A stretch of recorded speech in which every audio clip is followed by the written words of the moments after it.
है अध्याय 10 श्लोक संख्या 10। तेषां सततयुक्तानां भजतां प्रीतिपूर्वकं ददामि बुद्धियोगं तं येन मामुपयान्ति ते। यस मीना माता जी। हरे कृष्ण माता जी, तो हम सभी को करेंगे। तेषां ततो युक्तानां सदैव लीन रहने वालों को, भजताम भक्ति करने वालों को, प्रीति पूर्वकम प्रेम भाव सहित ददामी देता हूँ बुद्धि योगम असली बुद्धि तम वह ये जिससे माम मुझको उपयांति प्राप्त होते हैं ते वे। हरे कृष्ण। धन्यवाद। श्लोक अभी जो चतुश्लोकी गीता चल रही है, बहुत ही समझा जाए तो बहुत ही आनंद का विषय, बहुत ही गुह्यतम विषय है। जो प्रेम पूर्वक मेरी सेवा करने में निरंतर लगे रहते हैं, ऐसा व्यक्ति जो मेरी सेवा करने में, प्रेम पूर्वक मेरी सेवा करने में, सिर्फ सेवा नहीं लिखा, क्योंकि कुछ लोग तो है जीवन में जो भगवान की सेवा में लगे रहते हैं, नित्य पूजा पाठ, सुबह उठना, स्नान करना, है ना, मंदिर जाना। अब मान लो कि जो मंदिर में ही सेवा करते हैं, एक पंडित है या उस पंडित की जो पत्नी हो गई, या और कुछ लोग जो वहीं झाड़ू पोछा, मतलब मंदिर में ही जाएंगे और अपना फुल टाइम लगा देंगे। कह रहे हैं उनकी बात नहीं हो रही यहाँ पर। जो प्रेम पूर्वक मेरी सेवा करता हूँ, सिर्फ सेवा की बात नहीं है। तो प्रेम पूर्वक मेरी सेवा करने में निरंतर, एक क्षण को भी उसका मन इधर उधर नहीं जाता, विचलित नहीं होता। उन्हें मैं ज्ञान प्रदान करता हूँ, जिसके द्वारा, अभी वो भगवान कहते हैं कि उन्हें मैं ज्ञान प्रदान करता हूँ। तो ऐसा क्या खास है उस ज्ञान में? बहुत सारे ज्ञान है, आपका भी ये ज्ञान है, हमें क्या पता। पर उस ज्ञान से क्या होगा, भगवान खास बता रहे कि वो फिर मुझ तक आ सकता है, क्योंकि भगवान तक स्वयं विष्णु भी नहीं पहुंच सकते। हमने कई बार कथा सुनी है। तो वहां तक जाने के लिए बस क्या करना है, भजताम प्रीति पूर्वकम। तात्पर्य, इस श्लोक में बुद्धि योगम शब्द अत्यंत महत्वपूर्ण है। इस श्लोक में क्या है महत्वपूर्ण? बुद्धि योगम, यानी असली बुद्धि। बुद्धि और योग मतलब जुड़ना। तो ऐसी बुद्धि जिससे आप भगवान से जुड़ पाए। हमें स्मरण हो कि द्वितीय अध्याय में भगवान ने अर्जुन को उपदेश देते हुए कहा था कि मैं तुम्हें अनेक विषयों के बारे में बता चुका हूं, और अब मैं तुम्हें बुद्धि योग की शिक्षा दूंगा। भगवान कह रहे हैं मैं तुम्हें पहले भी बहुत सारे इस बारे में बहुत कुछ बता चुका हूँ इस विषय में। अब मैं तुम्हें अनेक विषयों के बारे में बता चुका हूँ, और मैं तुम्हें बुद्धि योग की शिक्षा दूंगा। मतलब ये कितना इंपॉर्टेंट है, ये सब बता चुका हूँ, अब क्या बताना है? बुद्धि योग। अब उसी बुद्धि योग की व्याख्या की जा रही है। बुद्धि योग कृष्ण भावनामृत में रहकर कार्य करने को कहते हैं। ठीक है, क्या है बुद्धि योग? कृष्ण से जुड़ना। तो कृष्ण भावनामृत में रहकर जो कार्य करते हैं वो बुद्धि योग है, और यही उत्तम विधि है। बुद्धि का अर्थ है बुद्धि, और योग का अर्थ है यौगिक गतिविधियां अथवा यौगिक उन्नति। जब कोई भगवत धाम को जाना चाहता है और भक्ति, वह कृष्ण भावनामृत को ग्रहण कर लेता है। भक्ति में कह रहे कोई भगवत धाम को जाना चाह रहा है और भक्ति में वह कृष्णाइज्ड को ग्रहण कर लेता है, तो उसका यह कार्य बुद्धि योग कहलाता है। ठीक है, तो कुछ इसमें है, आगे बताऊंगी कि कुछ अश्रद्धालु लोग भी हैं। यहाँ पर अभी हम श्रद्धालु की बात कर रहे हैं कि जो कृष्ण भावनामृत को ग्रहण कर लेता है वह कार्य बुद्धि योग कहलाता है। दूसरे शब्दों में बुद्धि योग वह विधि है जिससे मनुष्य भव बंधन से छूटना चाहता है। एक अकेला समझो यह विधि है बुद्धि योग, जिससे हम भव बंधन से छूट सकते हैं। कोई ऐसी पढ़ाई है कि आप लोगों ने करी है, कोई सब्जेक्ट, कोई कोर्स जिससे हम भव बंधन से छूट सके? कुछ नहीं है।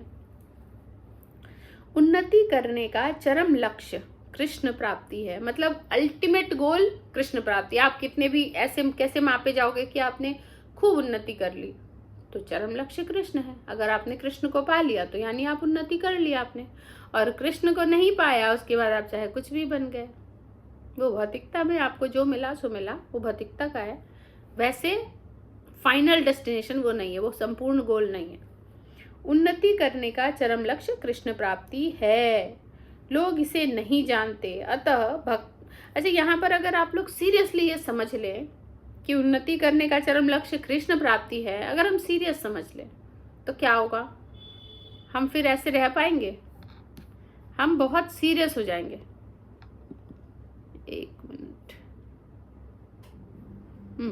हम बहुत सीरियस रहेंगे। हमें हर वक्त इस ताक में रहेंगे कि किस तरह अपनी कॉन्शियसनेस को और बढ़ावा मिले, किस तरह हम और कृष्णाइज हो जाएं हर एक समय में। इवन हम खा रहे होंगे ना, तब भी लगेगा वो कितना टाइम वेस्ट कर रहे हैं, हम खा क्यों रहे हैं, हम कृष्णाइज कैसे होंगे, ये जुनून रहता है। कोई बच्चा बहुत पढ़ाकू हो, पढ़ने में बहुत अच्छा हो, उसकी माँ को डांटना पड़ता है उसको, खाना खा लो ना, देर हो रही है, खा लो, अरे खा लूंगा ना, खा लूँ, अरे गर्म में ठंडा हो जाएगा, होने दो ठंडा, उसको कोई फर्क नहीं पड़ा, उसको भी पढ़ना है।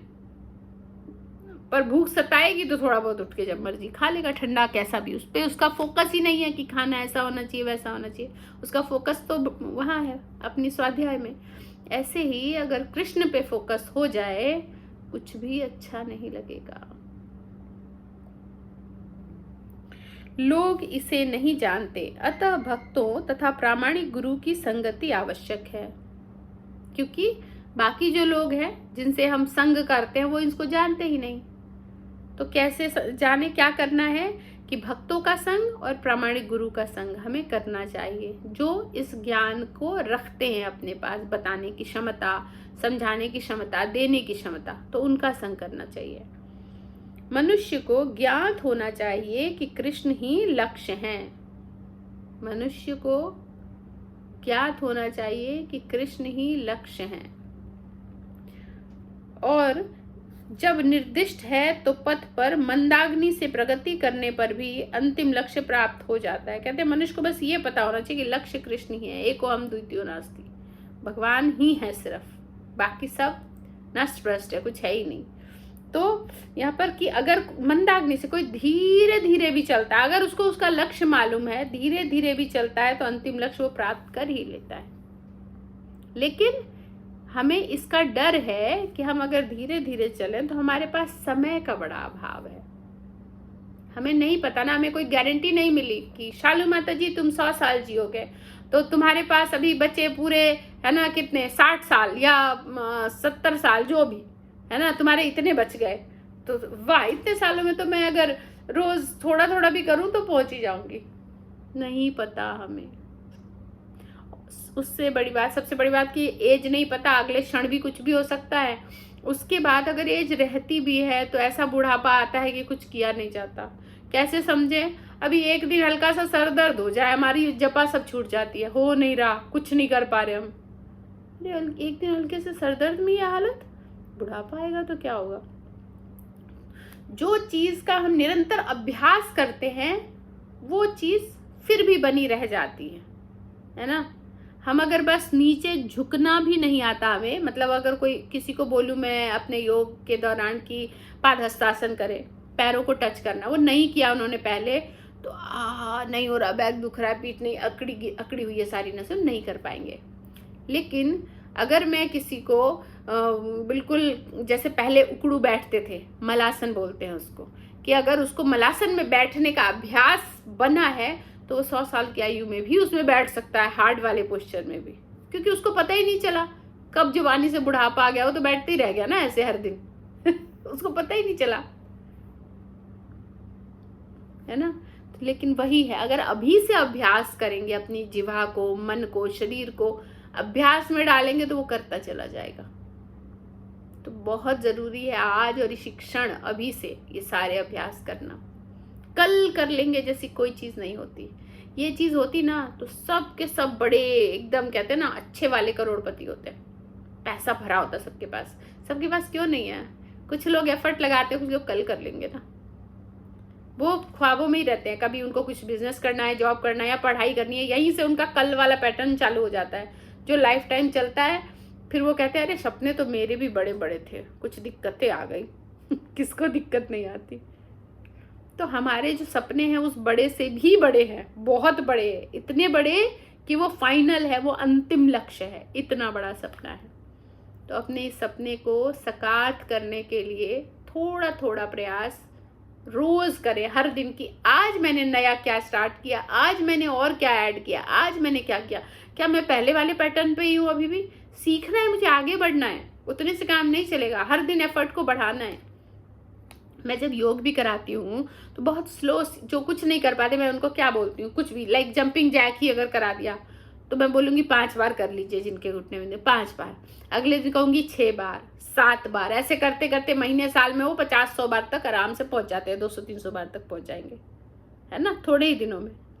लेकिन कब, जब निरंतर प्रगति करें, चाहे इतनी सी भी, उस पर फोकस करिए कि आज मैंने क्या प्रगति की, आज मैंने और ज्यादा क्या किया, ठीक है, तभी हम इसमें आगे बढ़ पाएंगे। इसको हल्के में ना ले, मेरा निवेदन है, इसको हल्के में ना ले। जब मनुष्य लक्ष्य तो जानता है किंतु कर्म फल में लिप्त रहता है तो वह कर्म योगी होता है। लक्ष्य जानता है लेकिन अपने उसी कर्म फल में क्या है, लिप्त है, तो वो क्या हो गया, कर्म योगी।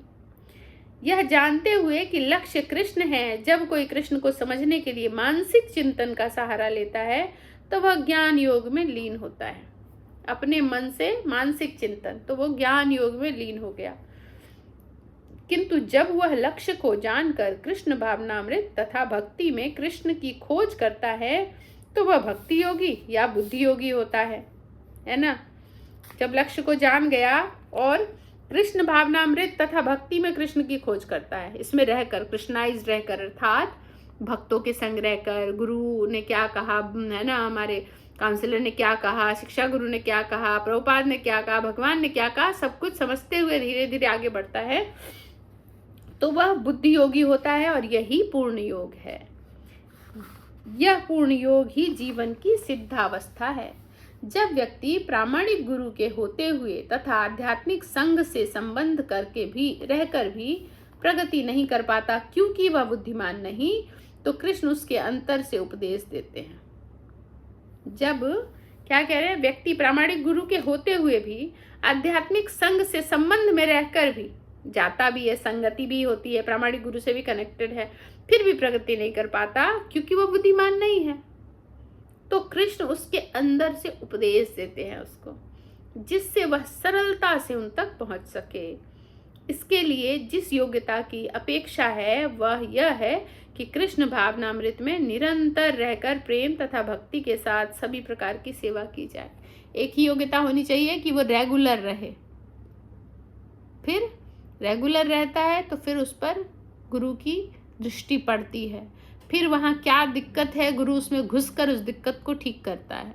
लेकिन जब रेगुलर नहीं रहते हैं तो दृष्टि भी नहीं जाती, कि अपने इच्छा से आते हैं, अपनी इच्छा से जाते हैं, मन कर रहा, मतलब एक्स्ट्रा डिश है उनके लिए, बहुत ज़रूरी वाला नहीं है, दाल चावल नहीं है, स्वीट है उनके लिए कि हाँ मीठा आज मन कर रहा है खा लेते हैं, आज नहीं मन कर रहा रहने देते हैं। लेकिन जब उनके लिए ये ऐसा ज़रूरी हो कि इसके बिना रहा ही ना जाए तब वो रेगुलर रहेंगे और तभी दृष्टि भी पड़ती है। उसे कृष्ण के लिए कुछ न कुछ कार्य करते रहना चाहिए, किंतु प्रेम पूर्वक। उसे कृष्ण के लिए कुछ न कुछ कार्य करते रहना चाहिए किंतु प्रेम पूर्वक। यदि भक्त इतना बुद्धिमान नहीं है कि आत्म साक्षात्कार के पथ पर प्रगति कर सके, कह रहे हैं भक्त यदि इतना बुद्धिमान नहीं है कि वो आत्म साक्षात्कार के पद पर प्रगति कर सके, किंतु यदि वह एक निष्ठ रहकर भक्ति कार्यों में रत रहता है तो भगवान उसे अवसर देते हैं, है ना। बुद्धिमान नहीं है, उतना कर नहीं पा रहा, उतनी क्षमता नहीं है उसके पास, उतनी शक्ति नहीं है कुछ भी, तो भगवान उसे अवसर देते हैं कि उन्नति करके अंत में उनके पास पहुंच जाए। वो सब भगवान ही करते हैं। ददामि बुद्धि योगं, है ना, ये न मामुपयंती थे। और इसमें ही कहा गया है कि अगर जैसे कोई जो यहाँ पर हम बात कर रहे थे श्रद्धालु व्यक्ति, तो कोई अश्रद्धालु पर भी चर्चा की गई थी। तो अश्रद्धालु, इसको हम समझने के लिए एक है भगवद गीता का श्लोक है, हाँ 4.40, अज्ञश्चा श्रद्धे धानश्च संशयात्मा विनश्यति नायं लोकस्ति न परो न सुखं संशयात्मना। यानी जो अज्ञानी तथा श्रद्धा विहीन व्यक्ति शास्त्रों में संदेह करते हैं वे भगवत भावनामृत नहीं प्राप्त करते। तो सबसे इंपॉर्टेंट है अपनी माँ को मानना। शास्त्र यानी माँ, तो माँ पर तो संदेह नहीं करना चाहिए। एक माँ ही बताती है ना कि शास्त्र है, यानी पिता कौन है। तो यहाँ जो शास्त्र है वो माता है, माँ बताएगी कि भगवान कौन है। तो अपितु क्या हो गया कि जो कृष्ण भावनामृत में नहीं प्राप्त करते, अपितु नीचे गिर जाते हैं ऐसे व्यक्ति जो अश्रद्धालु हैं। तो हमें श्रद्धा तो पहले उत्पन्न करनी ही चाहिए। संशयात्मा जो जीव हैं जिनमें संशय बना हुआ है अभी, वो इस लोक में नहीं परलोक में उनको कोई सुख नहीं है, जिनको भी संशय बना हुआ है। तो संशय है तो हमेशा ही वो कभी भी सुखी नहीं रहेंगे। तेषां सतत युक्तानां भजतां प्रीतिपूर्वकं ददामि बुद्धि योगं तं येन माम उपयन्ति ते। यस दीपशिखा माता जी, कोई प्रश्न है? जी माता जी, हरे कृष्णा माता जी। माता जी, जैसे इस श्लोक में जो कहा गया था फर्स्ट पैराग्राफ में भी और फिर सेकंड पैराग्राफ में भी बताया गया कि बुद्धि योगी यानी कि भक्ति योगी ही बुद्धि योगी कहलाया जाएगा। yes. जो अपने मन को उसमें लगाएगा। यस, हम तो ये तो पहले भी समझ चुके हैं, जय कृष्ण भजे से बड़ो चतुर। तो जो भी भक्ति योगी है, जो भी कृष्ण को फॉलो करते हैं, कृष्ण को जानते हैं, कृष्ण को मानते हैं, उसी में जीने की प्रयास करते हैं, वही सर्वश्रेष्ठ बुद्धिमान है। जी माता जी, हरे कृष्ण। हरे कृष्णा। ये श्लोक तो आई थिंक पूरा हो गया है ना। तो किसी की कोई प्रश्न है इसमें किसी का?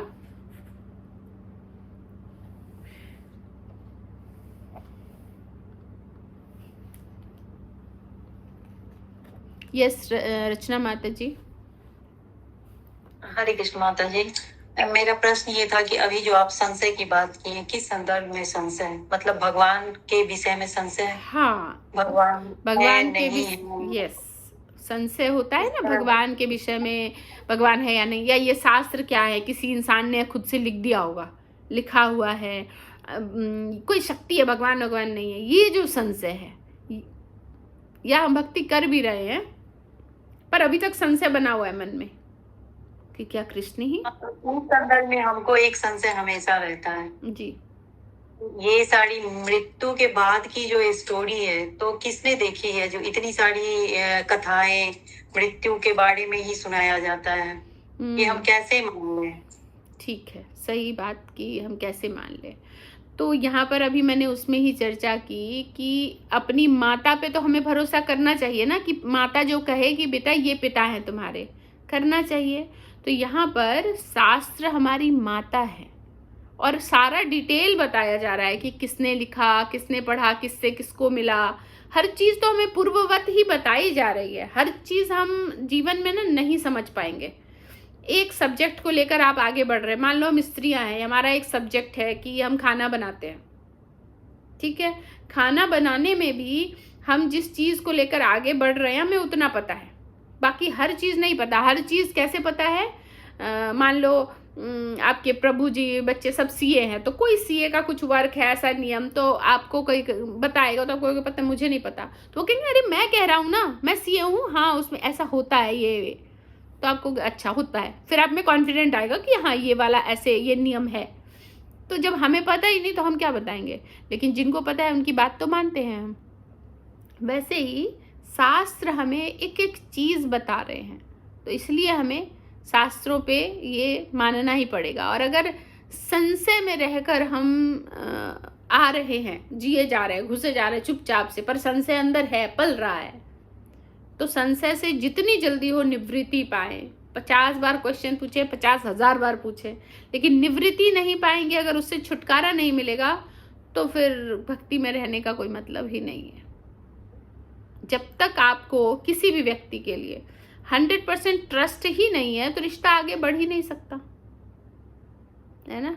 और हम तो यहाँ रिश्ता आगे बढ़ाने की बात कर रहे हैं। लेकिन आपका वो हक है कि जब कोई रिश्ता आपके पास आ रहा है, हमारे मतलब जैसे पति है, तो हमारा अधिकार होता है कि हम जाने उनके बारे में, हम बिना जाने नहीं आगे रिश्ता रखें। बेशक उसमें हमारी मदद कौन करता है? हमारे माता पिता तो नहीं कह सकते, क्योंकि आजकल तो सब होता है, पर पहले स्त्रियां जो है सकुचाती थी पिता से हर बात करने में, पर माता से पूछती थी क्या करता है, कहाँ है, कैसा दिखता है, कैसा रहता, सब माता बताती थी। तो वही शास्त्र में बताते हैं हमारे पिता के बारे में। तो इसका मतलब ये हुआ कि भगवत गीता भगवान के द्वारा मतलब बताया गया वचन है। यस, तो इसमें एक और लाइन है, इसमें ये समझना है, ये वेद व्यास जी ने लिखी, लेकिन गुरु महाराज कहते हैं कि चाहे वेद व्यास जी हैं, नारद मुनि हैं, या हमारे गुरुदेव हैं, या कोई भी व्यक्ति है, जो वो बोल रहा है वो नहीं बोल रहा। किसी की औकात नहीं है कि वो भगवान के बारे में बोले, भगवान उसके मुख से स्वयं बोलते हैं। और ऐसा हमने बहुत सारे जो लेक्चरर हैं, जो बहुत सारे जो बताते हैं, कथा करते हैं, वो ये कहते हैं अरे मैं तो ये बोलना भी नहीं चाहता था, मुझे तो ये पता भी नहीं था, ये कहाँ से निकला मेरे मुख से। इसका ये भी मतलब नहीं है कि वो कुछ अनर्गल बोलता जा रहा है और कहे भगवान कह रहे हैं, उसमें उसके अंदर खुद ही समझ में आ जाती है चीज़ें कि मैंने जितना अभी तक जाना है, नहीं ये ज्ञान तो गलत है, ये नहीं, पर कुछ सही चीज़ निकल के आती है, वो भगवान मुख से बोलते हैं। हरे कृष्णा माता जी, एक और भी प्रश्न है, इसी से थोड़ा सा संशय वाला है जी। ये अभी क्लियर हुआ कि भगवत गीता भगवान की वाणी है, तो आत्मा के सफर के बारे में जैसे बताया गया है उसको हम समझ लें, जो ये सत्य है, पहली बात।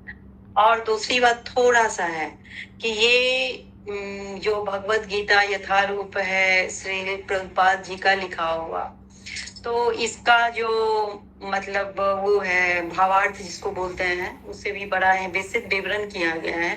वो थोड़ा सा मतलब लगता है कि बहुत बढ़ा चढ़ा के बोला गया, जैसे कि वो सिर्फ 2 लाइन में ही कंक्लूड हो जाता है मैटर। मतलब वो श्लोक का जो हिंदी संस्करण है वो 2 लाइन में बिल्कुल समझ में आती है बात, मैं समझ गई। लेकिन प्रभुपाद जी के द्वारा इतना फैला के बताया गया है मैं कि समझ गई। अब मैं आपको इसका उत्तर देती हूँ, आप बहुत अच्छे से समझोगे, क्योंकि आप एक कवित्री हो। आपको कोई एक लाइन दिया जाए, एक लाइन छोड़ दो, एक अक्षर दिया जाए, प्रेम, आप लिखो उसके बारे में, 7 पेज 10 पेज 7 पुस्तक 10 पुस्तक कम पड़ जाएगी, है ना। तो हम तो एक सिंपल से, मतलब आप एक कवित्री भर हो, फिर इतना कर सकते हो। प्रभुपाद जो गोलोकवासी हैं, जो आए हैं, जो भगवान को जानते हैं, उनको अगर 2 लाइन दिया जाए तो वो तो उन्होंने हम पर कृपा करके रोक दिया है उसको, हम पर कृपा करके, अरे इससे ज्यादा ये लोग नहीं पढ़ पाएंगे, नहीं समझ पाएंगे।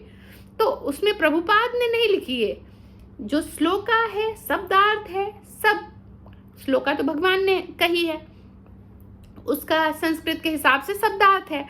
तात्पर्य प्रभुपाद ने हमारे लिए हम पर कृपा करके थोड़ा थोड़ा लिखा है, वो तो दया करके उन्होंने छोड़ दिया है इतने में। नहीं तो प्रभुपाद की आप जब कथा सुनोगे ना, लेक्चर रिकॉर्डिंग है ना, एक श्लोक आप चलाओगे, कोई भी भागवतम का मान लो कोई एक श्लोक चला दो, वो एक लाइन बोलेंगे, एक श्लोक वहां उस हर एक लाइन का उनको तो सारा यहाँ से मेमोराइज है, चाहे वो भागवतम हो, चैतन्य चरितामृत हो, भगवत गीता हो, जो भी सारा मेमोराइज है। वो एक लाइन बोलेंगे, उसके साथ कोई दूसरा श्लोक, फिर एक लाइन बोलेंगे, फिर कोई तीसरा श्लोक, फिर एक लाइन बोलेंगे, कोई चौथा श्लोक, उनको सब याद है, उससे रिलेटेड श्लोक, यहाँ ये कहा है भगवान ने, वहां ये कहा है भगवान ने, इतना भरा हुआ है। वो तो हमारे लिए छोटा करके बोलते, हमारे लिए नहीं बोला उन्होंने। तो जिसको जिस चीज का ज्ञान है, और ये ज्ञान इतना बढ़ गया था कि एक टाइम ऐसा भी आया था जब प्रभुपाद कहते थे सब भक्तों से कि पुस्तक छापो और पुस्तक लिखो, है ना, प्रेरित करते थे। तो कोई भक्त पुस्तक लाता था, उनके पास मान लो बहुत समय नहीं है कि उतना उनका पूरा डिटेल पढ़े, सही लिखा है कि कैसा लिखा है ना। बेसिक सबको नॉलेज तो दिया ही हुआ है, सब कृष्ण भावनामृत में ही जी रहे हैं, तो गलत तो नहीं लिखेगा, लेकिन फिर भी एक करेक्शन की जरूरत पड़ती है ना। वो कैसे करेक्शन करते थे पता है? लिया वो बुक खोला, पेज पलटा, पेज में ऐसे देखते थे, ऐसे कृष्ण कृष्ण कृष्ण कितनी बार लिखा है एक पेज में, 6-7 बार है, सही है। ऐसे भी देखा है उन्होंने कि कृष्ण लिखा है या नहीं। मतलब ये उनका जांचने का ऐसा भी लेवल हुआ है, कृष्ण लिखा है ना तो ओके है, हाँ ठीक है छाप दो। तो मतलब भगवान, ये जो रस है, ये जो आतुरता है ना, ये वही समझ पाएंगे। और इसीलिए उनका जो टेक्निक होता था कि भगवान के बारे में लिखा ना, सब सही है, चलो बाकी बुद्धि तो मैंने दी ही है बोल बोल के। तो ऐसा भी आया है टाइम। हरे कृष्णा माता जी, आप बिल्कुल बहुत बढ़िया से समझाई, लेकिन मतलब एक थोड़ा सा और है प्रभुपाद जी के संदर्भ में। वो तो इसका नाम तात्पर्य क्यों है, इसका नाम विवेचना क्यों नहीं है? तभी तो कहा आप कवित्री हैं, कुछ भी लिख सकता है। तात्पर्य का क्या मतलब हुआ कि उसका सही सही अनुवाद, विवेचना नहीं। विवेचना तो आजकल जो अपने मन से भगवत गीता लिखते हैं ना, वो करते हैं विवेचना। तात्पर्य ही है ये, उसका मतलब यही है। विवेचना होती तब तो वही है ना, 15-20 ग्रंथ लिख दिए जाते, तब भी भगवान के मुख की वाणी, उस एक श्लोक की विवेचना करो तो अनंत है, अनंत है। तो अनंत नहीं किया उन्होंने, तात्पर्य ही लिखा है, विवेचना नहीं है ये। जब हम ठीक से समझेंगे, वो हमारी बुद्धि से हम कितना समझ पाए उस हिसाब से वो समझाते हैं तात्पर्य। बहुत बहुत धन्यवाद माता जी। बहुत दिन से ये प्रश्न मन में चल रही थी, इसीलिए आज इसको कभी भी प्रश्न को मन में रखेंगे तो उस प्रश्न के बाद चाहे आप 10 क्लास, 20 क्लास, 25 क्लास ले लेती, आपको वो चलता रहेगा, वहां से छुटकारा नहीं मिलेगा। यहाँ पे बहुत सारे क्वेश्चंस आएंगे। प्रभुपाद जैसे मतलब विद्वान, या क्या बोले, उनके लिए तो वर्ड भी नहीं है जो बोल सकें, तो उनके संदर्भ में पूछना हमको मतलब अनुचित लग रहा था, इसीलिए इसको हम रखे हुए थे। बात सही है, लेकिन आप क्लियर ही कर लेते हैं। बात सही है कि हाँ अनुचित लग रहा था, रिस्पेक्ट देना है, लेकिन कहते हैं ना विथ ऑल ड्यू रिस्पेक्ट, पर प्रभुपाद मेरी गुत्थी नहीं सुलझेगी तो मैं भक्त नहीं बनूंगी, और मुझे इन एनी कंडीशन भक्त बनना है। तो प्रभुपाद मेरी गुत्थी सुलझाइए और मुझे माफ करिए, मैं ये प्रश्न पूछूंगी, पर पूछूंगी, है ना। अच्छा, एक और भी चीज रियलाइजेशन है कि आप बोले कि प्रतिदिन जो है सो कुछ इम्प्रूवमेंट आप कर रहे हैं कि नहीं भक्ति में। तो एक काम हम करना शुरू किए हैं कि रोज माला बना के हम भगवान जी को पहनाते हैं। हरि बोल, हरि बोल। हर एक टेक्निक, कुछ भी भगवान और आपके बीच में कोई नहीं है, कुछ भी। लेकिन साथ में जैसे ये भाव है, आपने भाव व्यक्त किया, साथ में अपग्रेड भी करें कि हम साइंटिफिकली भी प्रूवन हो जाए, हम सीखे भी, है ना। भाव भी साथ में लर्निंग भी, भाव भी लर्निंग भी, दोनों।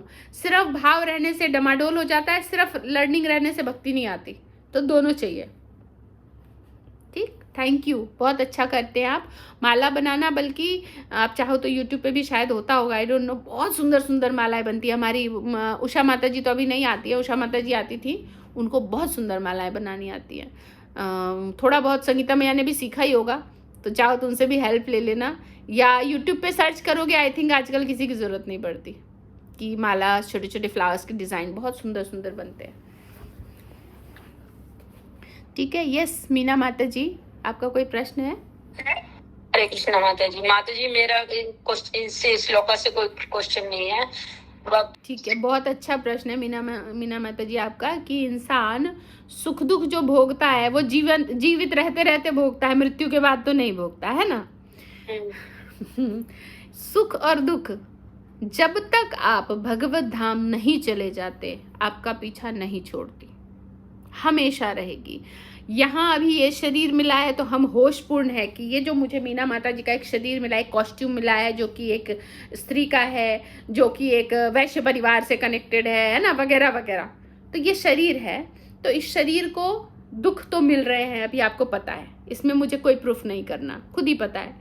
तो जब हमारा ये शरीर छूटेगा तब हम किसी और शरीर में रहेंगे, किसी और जगह रहेंगे। इवन शरीर जब नहीं मिलता, सिर्फ किसी ने ऐसा कार्य किया उसको शरीर ही नहीं मिल रहा। किसकी कथा थी ये, जो भागवतम सुनकर जिसको गोलोक, हाँ धुंधकारी, धन्यवाद याद रखने के लिए, कि वो उसको शरीर भी नहीं मिला था, है ना, आत्मा ही था, पर उसको उस स्थिति में भी कितना कष्ट मिल रहा है। उसको भूख लग रही है, प्यास लग रही है, पर उसको भोगने के लिए कुछ है नहीं। मुंह है तभी तो भगवान ने मुंह दिया है, खा लो, पेट दिया है भर जाएगा, मस्तिष्क दिया है तृप्ति हो गई, अब मुंह है ना, पेट है ना, मस्तिष्क, भूख लग रहा है, खाएं कैसे?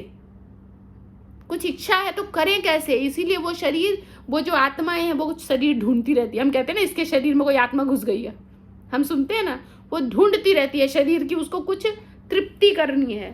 तो कितना, यानी कि कष्ट जो है वो कभी नहीं जाता, और या जब उससे मुक्ति हो गई, कुछ अगला शरीर मिला, उस शरीर के अपने कष्ट है, हमेशा है। दुख और सुख कभी नहीं छूटेगा। एक जगह है जहां जाके दुख छोड़ देगा पीछा, सुख ही सुख है। वहां पर दुख में भी सुख है। अगर दुख भी ऐसा है, अगर भक्त है, मान लो अभी यहाँ रहते रहते भक्त बन गया, अब उसको दुख इस बात का है, विरह इस बात का है भगवान का, कृष्णाइज्ड का, कि दर्शन क्यों नहीं दे रहे या कहाँ चले गए, मतलब कुछ भी, उस दुख में भी अलग सुख है। थोड़ा सा हम कैसे समझेंगे, जो सच्चे प्रेमी होते हैं ना, हालांकि सच्चे प्रेमी कोई भौतिक जगत में हो ही नहीं सकता, पर भौतिक जगत के हिसाब से जो अपग्रेडेड वर्जन है, प्रेम करने वाले अच्छे, वो दुखों का भी श्रवण करते रहते हैं। उनको दुख में आनंद आ रहा होता है, विरह का आनंद ले रहे होते हैं, उनको उसमें भी अच्छा लगता है। कई लोगों के मुख से सुना है ना कि अरे लव तो लव है, तभी तक लव है, मैरिज हो गया फिर लव कैसे, उसको हम लोग अलग तरह से लेते हैं। लेकिन जब मैरिज हो गया, दोनों मिल गए, साथ रह रहे हैं, अब विरह तो है ही नहीं, तो उसमें आनंद कहाँ? तो ये है कि दुख और सुख पीछा, जब तक हम भगवत धाम अपने घर वापस नहीं चले जाएंगे, लगा ही रहेगा। क्लियर है माता जी? जैसे कहते हैं ना कि मरने के बाद आत्मा तो चली गई और शरीर को जला दिया जाता है। हाँ। कि फिर भी वो गरुड़ पुराण में कुछ ऐसा बोलते हैं ना कि तो शरीर को घसीटते हुए लेके जाते हैं, कहीं अग्नि में, कहीं गर्म तेल में, ऐसे कुछ हमने ये सुनी हुई है। जब शरीर जला ही दिया गया है और आत्मा ने कोई नया शरीर ले लिया, अच्छा तो कौन रोकता है? हाँ, अच्छा प्रश्न है। जो अगर आत्मा ऐसी है, उसने ऐसे कर्म किए हैं कि उसको नर्क जाना पड़ेगा, तो उस आत्मा को शरीर दी जाती है, और ऐसा शरीर मिलता है जो चाहे अग्नि में जलाओ तब भी खत्म नहीं हो। यहाँ पे तो अगर बहुत कोई हमें टॉर्चर करे, हम थोड़ी देर तक सहेंगे, लेकिन वो अनलिमिटेड टॉर्चर हो, कोई मुझे जला रहा है, मुझे जलाने का कष्ट कितनी देर होगा? 5 मिनट, 2 मिनट, मैं जल जाऊंगी, खत्म, मैं तो मर गई, कष्ट ही खत्म। लेकिन 2-5 मिनट है ना, बहुत तड़पूंगी, या कुछ समय के लिए तड़पूंगी। लेकिन वहां पे ऐसा शरीर मिलता है आपको, जन्म जन्मांतर तक तेल में तलते रहा जाए, आप तड़पते रहोगे, शरीर खत्म नहीं होगा, क्योंकि आपने कर्म ऐसा किया है। इसीलिए इस जन्म का जो भी कर्म है, जो भी हमें लगे हमसे गलती हुई है, पाप हुआ है, वो इसी जन्म में खत्म कर लेना चाहिए, बोल के, अपनी सजा लेकर, उनसे सजा मांग कर। यहाँ पे इतना सा सजा मिलेगा, वहां की सजा की कोई सीमा नहीं है।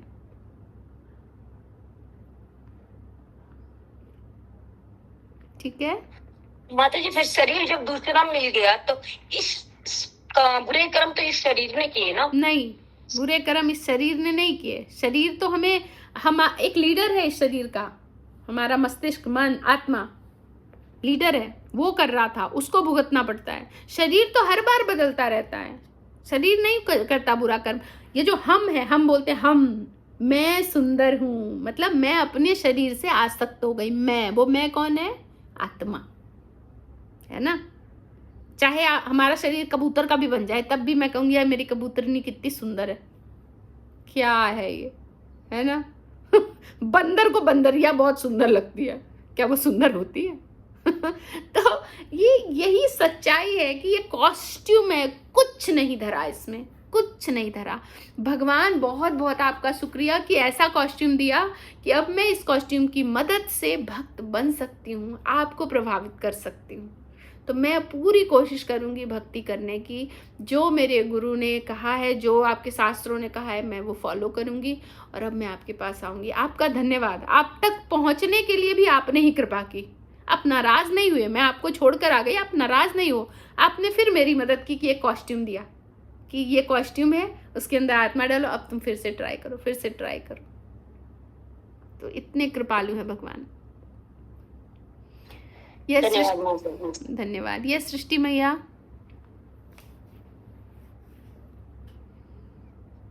हरे कृष्ण माता जी।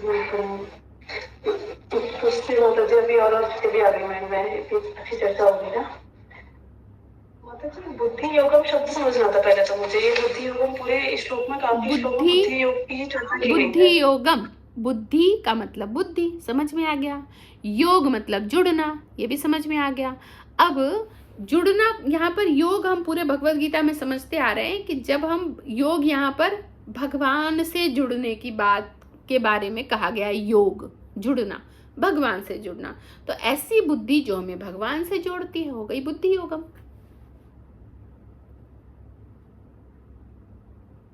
कृष्ण भावनामृत बुद्धि है ना? हाँ, कृष्णाइज्ड बुद्धि, यस। और सवाल किसी का? यस, दीपशिखा कृष्ण जी जी। नेक्स्ट पेज पर है, नेक्स्ट पेज पर पहली लाइन ये है, जो व्यक्ति प्रमाणिक गुरु के होते हुए तथा आध्यात्मिक संघ से संबद्ध रहकर भी प्रगति नहीं कर पाता क्योंकि वह बुद्धिमान नहीं है, तो कृष्ण उसके अंदर से उपदेश देते हैं जिससे वह सरलता से उन तक पहुंच सके।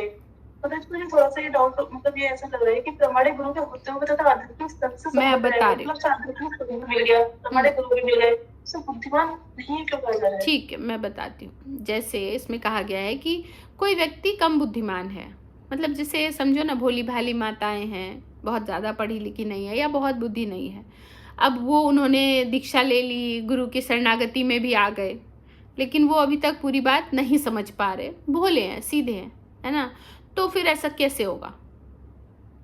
तो कह रहे हैं अगर वो गुरु के संरक्षण में है, सारे कार्य कर रहे हैं, वो कम बुद्धिमान है, तो भगवान उनके हृदय में बुद्धि जो है वो प्रस्फुटित करते हैं। मतलब इन एनी कंडीशन, आप चाहे इंटेलिजेंट हो, बेवकूफ हो, बुद्धिमान हो, कुछ भी हो, अगर आप कृष्णाइज्ड इस गति में आगे बढ़ गए तो भगवान आपकी मदद करेंगे। हर जगह तो भगवान स्वयं आ जाते हैं मदद करने को। अब आप कहते हो कि प्रभु जी मैंने पूरा जीवन तो भक्ति कर ली, पर मृत्यु के वक्त अगर मैं कोमा में चली गई, मैं कर ही नहीं पाई, भगवान का नाम ही नहीं ले पाया, फिर भगवान कहते हैं डोंट वरी, अगर तुम पूरा जीवन करो मैं देख लूँगा।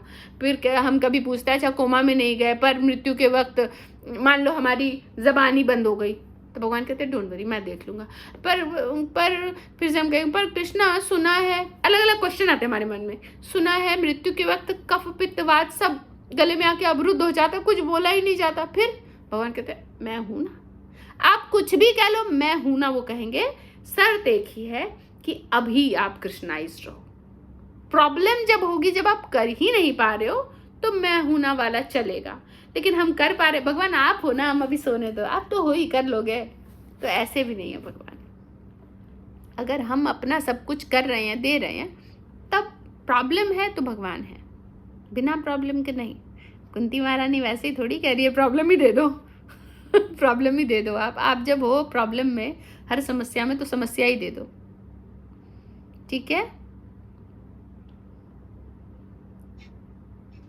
दो छोटे छोटे प्रश्न और माता जी। एक आपने बताया था में, जैसे बड़े सपने जब लोग देखते हैं, जैसे हमें बहुत बड़ा बनना है, कुछ करना है, या केवल सोचना नहीं है, और ज्यादा नया क्या करना है, उसमें क्या ऐड करना है, तो कैसे कहा था आपने, श्लोका में से क्या ऐड करना है, कैसे क्या ऐड करना है? मैंने कहा था कि हर दिन हमें कुछ ना कुछ भक्ति में ऐड करना है, तो उसका सबका लेवल अलग है। अब कोई बहुत पारंगत है, उसका अलग लेवल होगा, कोई बहुत अभी स्टार्टिंग भक्ति कर रहा है, उसका लेवल अलग होगा। किसी का लेवल ये होगा कि चलो मैं कल से 1 माला तो शुरू कर लूँ, है ना। किसी का लेवल होगा कि कल से मैं कुछ और भागवतम शुरू करूँ, या हो गया है तो फिर से, जैसे मेरे प्रभु जी ने आज फिर से नया स्टार्ट किया है, फिर से Bhagavatam. And all glories to her grace Bhavya Mata ji. इतना प्रीच करके गई, सोचो, जो पूरे दुनिया को काउंसिल करता है ना। प्रभु जी का तो काम ही है काउंसिलर, उसको वो काउंसिल आज वो उन्होंने फिर से नए से पहले से शुरू किया।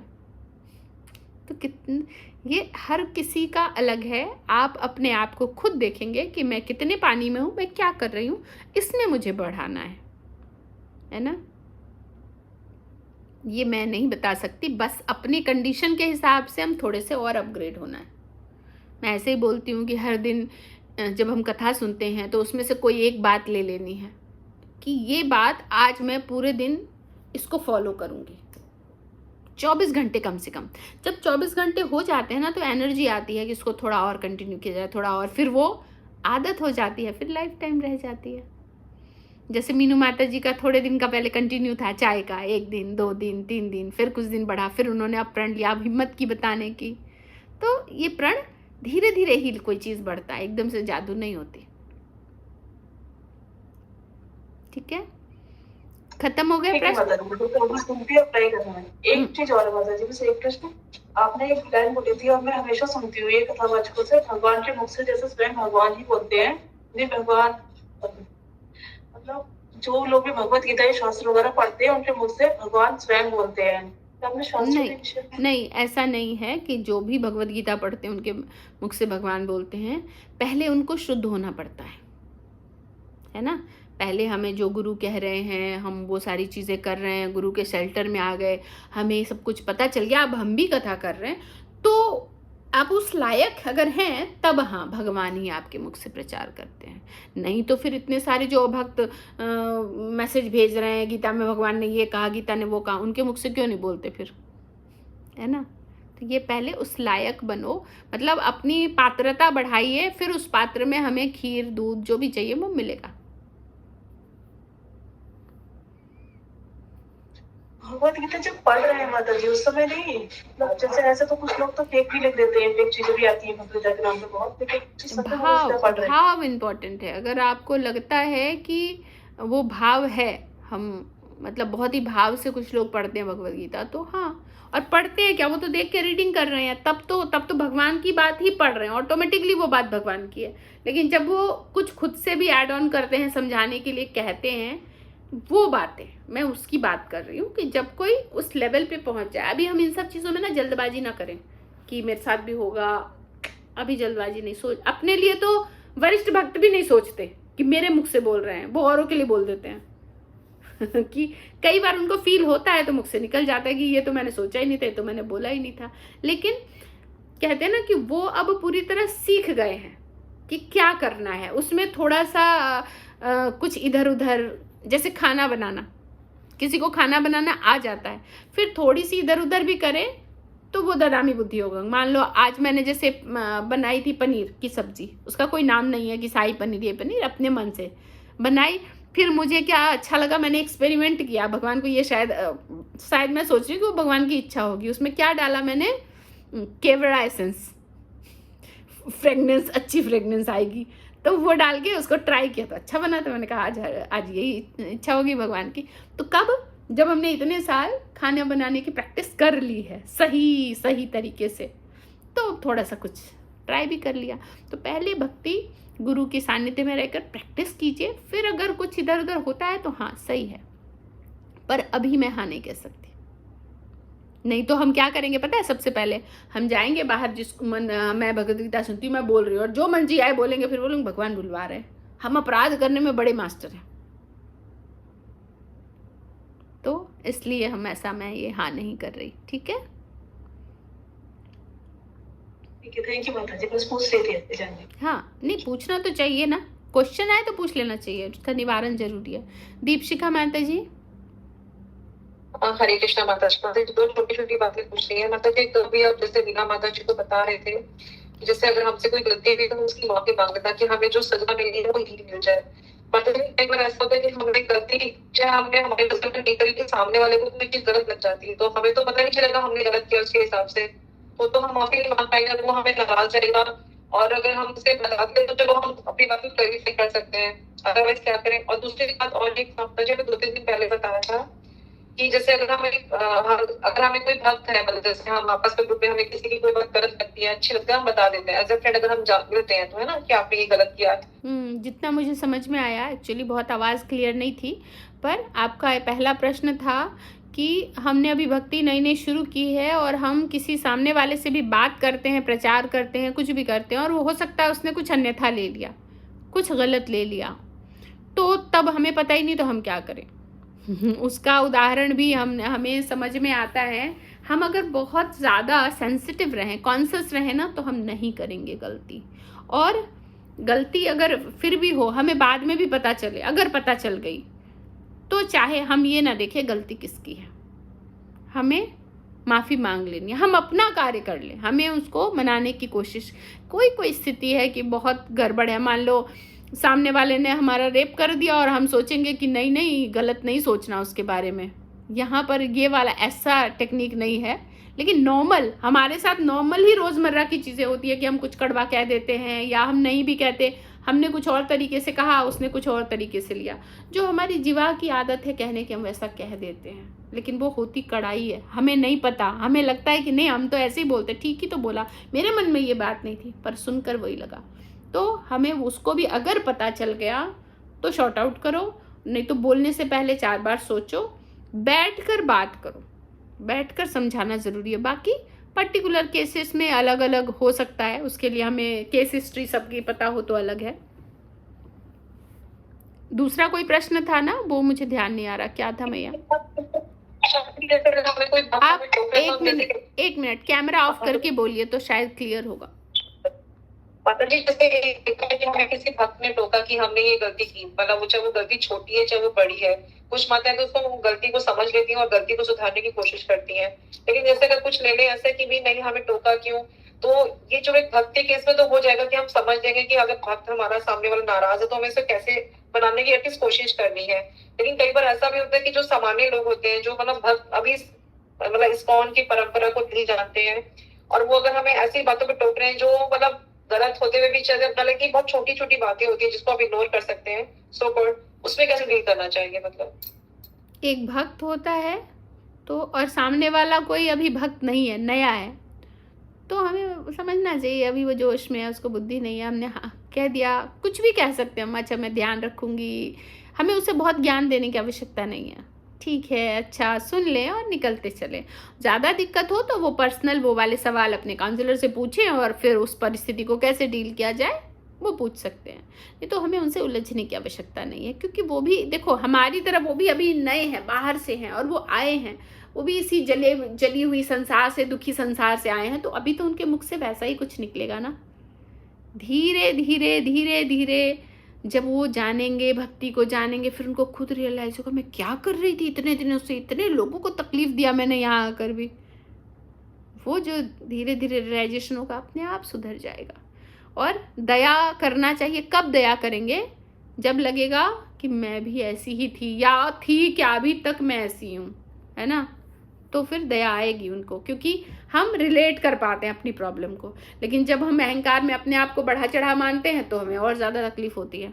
तो हम समझे कि भाई हम भी वही हैं हम भी वही हैं और गलती हो रही है, तो उसके हिसाब से, मतलब कोई सामने वाला अगर कटु कह रहा है ना, हमें उस कटु को नहीं सुनना, हमें क्या सुनना है। भक्त क्या सुनता है? भक्त सिंपैथी नहीं, इम्पैथी, उसके साइड से सोचता है, उसने ऐसा क्यों बोला होगा, या तो वो बहुत दुखी होगा लगता है आज, इसीलिए सबको दुख पहुंचा रहा है ना। एक दुखी व्यक्ति ही दूसरे को दुखी कर सकता है। तो कोई बहुत बुरा बोल रहा है तो उसके लिए हम प्रार्थना करते हैं, ये अंदर से लगता है बहुत बिधा हुआ है बेचारा, बहुत दुखी है, संसार ही ऐसा है, भगवान इनको भी बुला लेना अपने पास, इसको भी भक्ति दे दो, कितना दुखी है देखो। वो कुछ और कह रहा है और हम कुछ और कर रहे हैं उसके लिए मन ही मन। ये एक भक्त की डीलिंग ऐसी ही होती है, ठीक है। आई थिंक सभी का प्रश्न उत्तर हो गया और मेरे पास बिल्कुल समय नहीं है, 2 बज गया है, इसलिए मैं क्लास यहीं समाप्त करूंगी। हरे कृष्णा।